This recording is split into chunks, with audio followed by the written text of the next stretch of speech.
Hey, what's up, everybody? BDO44 coming at you with another video. All right, so it's a lot of things to clarify. First of all, congratulations to Dan Hurley going back to UConn on a 6-year, $70 million deal that was actually a match to what Genie offered him, which was against the reports that we were told that he was offered 100.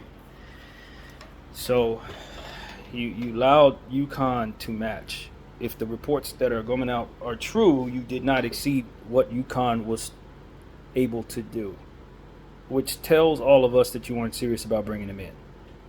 Which tells all of us that you really were going to hire J.J. Redick. You just used Dan Hurley as a means of making it look like you were serious about hiring a real coach, but in reality, you were always going to hire LeBron's choice.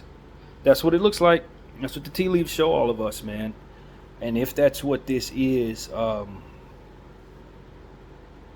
we all make decisions in life, you know what I'm saying? We really do. And the Lakers,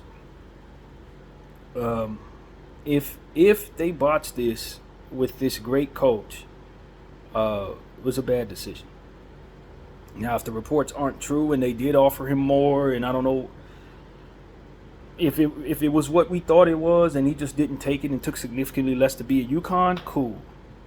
But you already know he's an East Coast guy. He has an East Coast family, and he just came off 2 national championships. You gotta offer him more than what UConn is able to give him. Not the same amount. Not something that they can match.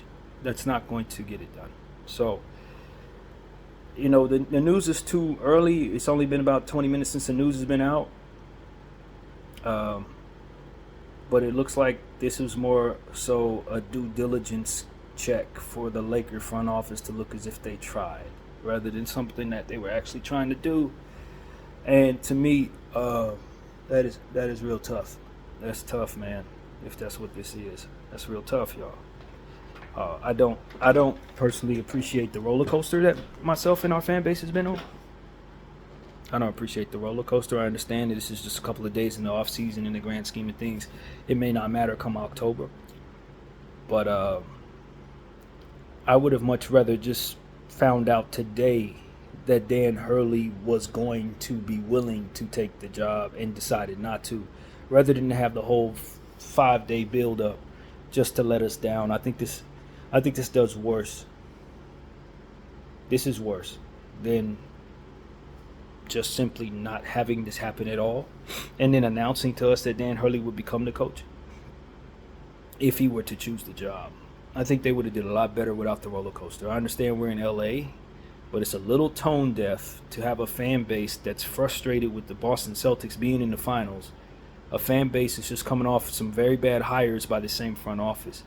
A fan base that is kind of tired of the current era we're in, to get excited about a coach who really is really good, only to find out that he's not going to take the job, and then that the Lakers did not, in fact, offer him what has been reported, but more so $30 million less. And the key to all of this was understanding that if we would have gave him 100 guaranteed, then that would have been a little too much for UConn to match. But we didn't ever offer that. I hope that that's not true, man. I hope that that's not true. So I just want to come here and tell everybody what the word is, man.